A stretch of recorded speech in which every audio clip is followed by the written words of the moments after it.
তো এই জন্য রাসূলুল্লাহ সাল্লাল্লাহু আলাইহি সাল্লাম বললেন, ইন্নামাল আমালু বিন্নিয়াত, আমলের প্রতিদান নির্ভর করে নিয়তের উপর। বলেন, আমলের প্রতিদান নির্ভর করে নিয়তের উপর।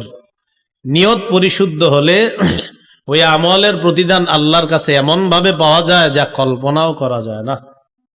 বুখারী শরীফের বর্ণনা, 3 ব্যক্তি হঠাৎ বিপদে পড়ছে। বিপদে পড়ার পর প্রচন্ড ঝড়, এই ঝড়ে একটা পাথর পাহাড় থেকে আইসা পড়ছে। তো ঝড়ের কবল থেকে বাঁচার জন্য তারা একটা গুহায় আশ্রয় নিছে 3 জন। ফানহাদারাত সাখরাতুম মিনাল জাবাল, পাহাড় থেকে একটা পাথর পড়ে গড়িয়ে গড়িয়ে তাদের গুহার মুখের মধ্যে, পুরা পাথরটা গুহার মুখে, পুরাটা পাথর। তো বেরোবো কেমনে? 3 জন টেনশনে পড়ে গেছে, বের হবো কিভাবে? পরামর্শ করলো কি করা যায়। কয় 3 জনে আমাদের জীবনের কোন আমল এরকম যদি থাকে যে আমলটা শুধু আল্লাহরে খুশি করার জন্য করছি, এই আমলের দোহাই দিয়ে আল্লাহর কাছে আমরা 3 জন দোয়া করব। যদি শুধুমাত্র কার জন্য করে থাকি? আল্লাহর জন্য। তো 3 জন পরামর্শ করার পর একজন দোয়া করা শুরু করছে, আল্লাহুম্মা কানালি আবাওয়ান শাইখানে কাবীরান। একজন দোয়া করতেছে, আল্লাহ আমার পিতা মাতা 2 জন ছিলেন, 2 জনেই বয়োবৃদ্ধ। ওয়া কুনতু আহলুবু লাহুমা, মাবুদ আমি তাদের জন্য দুধ দহন করতাম, আমার মা বাবাকে আমি দুধ পান করাইতাম। আমি দুধ দহন করার পর বাসায় আসার পর কুনতু লা উগবিকু আহাদান ক্বাবলাহুমা, কুনতু লা উগবিকু ক্বাবলাহুমা আহলান ওয়ালা মালা। আমি বাসায় আসার পর আমার পিতা মাতাকে দুধ পান করানোর আগে অন্য কাউকে আমি দুধ পান করাইতাম না, আমি যখন বাসায় আসতাম। তো তিনি বলে, আল্লাহ আমি একদিন অনেক দূরে চলে গেছি কোনো এক কাজে। দূরে চলে যেয়ে আসার পর আমি দুধ দহন করে বাসায় এসে দেখি আমার আব্বা আম্মা, ফাওয়াজাতুহুমা, আমি আমার আব্বা আম্মা উভয়কে পাইলাম না ইমাইন, 2 জন ঘুমাইতেছে। আব্বা আম্মা ঘুমাই রইছে, কি করি?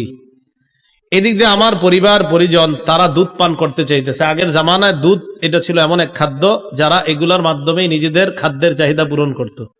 আর মনে রাখবেন, পৃথিবীর একমাত্র খাদ্য দুধ, যেই দুধ নামক খাদ্যটা মানুষের ক্ষুধা এবং পিপাসা উভয়টা নিবারণ করে।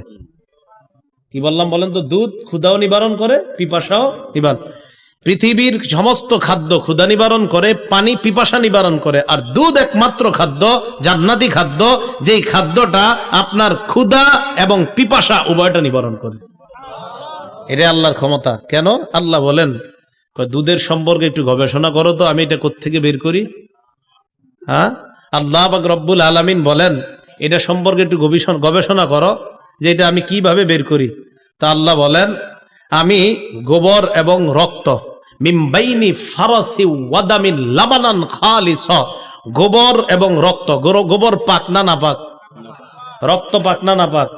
আল্লাহ বলেন গোবর এবং রক্ত 2 নাপাকের মাঝখান থেকে লাবানান খালিসা, গোবরও নাপাক, রক্ত নাপাক। গরুর পেটে রক্ত নাপাক, এটাও আছে, গোবর নাপাক, এটাও আছে।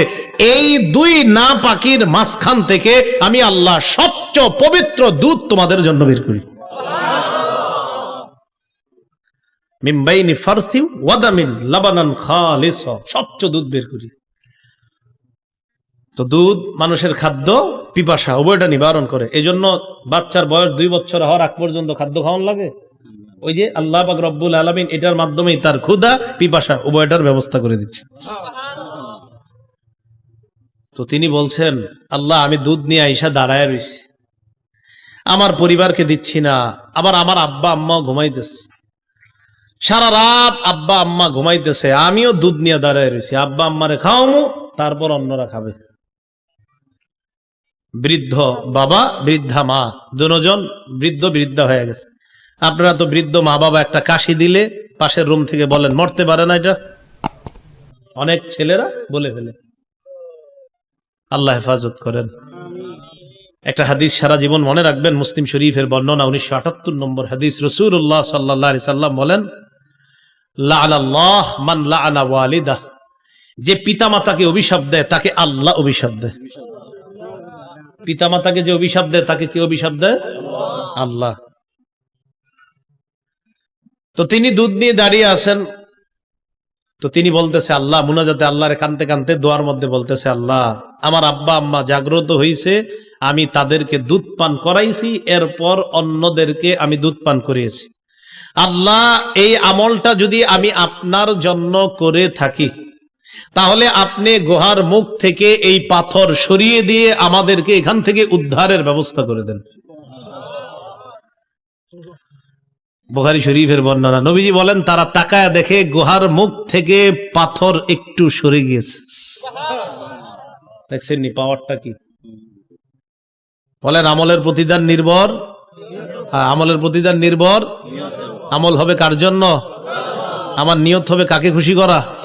তো তিনি বলতেছে আল্লাহ, আমি যদি আপনাকে খুশি করার নিয়তে ওই আমলটা করে থাকি, তো আপনি এই পাথর সরায়া দেন, আমাদেরকে বের করার ব্যবস্থা করেন। তাকায় দেখে পাথর একটু সরে গেছে। সুবহানাল্লাহ।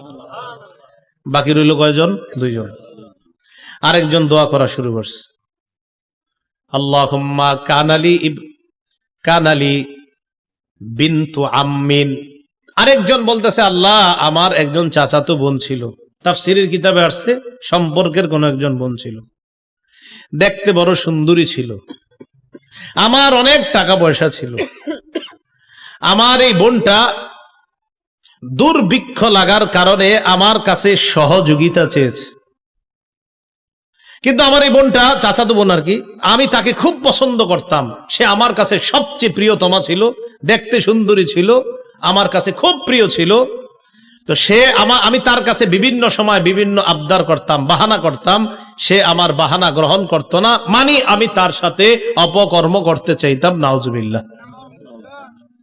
তো সে যখন আমার সাথে অপকর্ম করতে ইচ্ছা করত না, কখনো রাজি হয়নি, একবার দুর্ভিক্ষ লাগার কারণে আমার কাছে আসছে, আসার পর আমার কাছে সহযোগিতা চায়। আমি তাকে বললাম এক শর্তে আমি তোমাকে সহযোগিতা করতে পারি,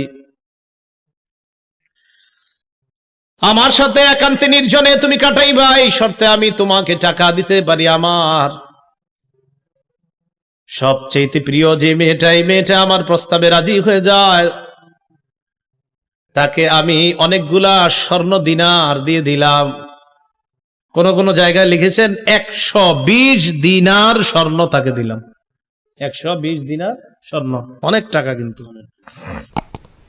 তো তাকে দেওয়ার পর এই 20 দিনার স্বর্ণ আমি যখন তাকে দিলাম, সবাই আমার সাথে বলেন নাউজুবিল্লাহ, আবার বলেন নাউজুবিল্লাহ। আল্লাহ এই জাতীয় চিন্তা থেকেও আমাদেরকে হেফাজত করেন। শর্ত অনুযায়ী মেয়েটা একটা ঘরের মধ্যে আসছে, সে আর এই মেয়ে ছাড়া ওই ঘরে আর কেউ নাই, সে তার সাথে অপকর্ম করবে। এই টাইমে মেয়েটা তাকে বলতেছে, দেখো আল্লাহ এখনো আমারে পবিত্র রাখছে। মেয়েটা বলতেছে আল্লাহ আমাকে এখনো পবিত্র রাখছে, এ পর্যন্ত আমি এখনো অপবিত্র হয়নি অন্যায় ভাবে। তুমি আল্লাহকে ভয় করো, তুমি আল্লাহকে ভয় করো। ক্ষমাবোধ এটা বলার সাথে সাথে আমি সরে গেছি ওখান থেকে। আমি যদি ওই সময় এই কর্মটা তোমারে খুশি করার জন্য ছেড়ে থাকি, তুমি পাথর সরায় দাও। রাসূলুল্লাহ সাল্লাল্লাহু আলাইহি সাল্লাম বলেন তারা তিনজন তাকায় দেখে পাথর আরেকটু সরে গেছে। বোঝা গেল এই আমলও সে কারে খুশি করার জন্য করেছিল। এজন্য বলছিলাম আমলের প্রতিদান নিয়তের উপর, আর কিছু কিছু আমলের প্রতিদান দুনিয়াতেই দেখে ফেলবেন। বাকি রইল একজন, ওই ব্যক্তি বলতেছে আল্লাহুম্মা কানালি উজারা,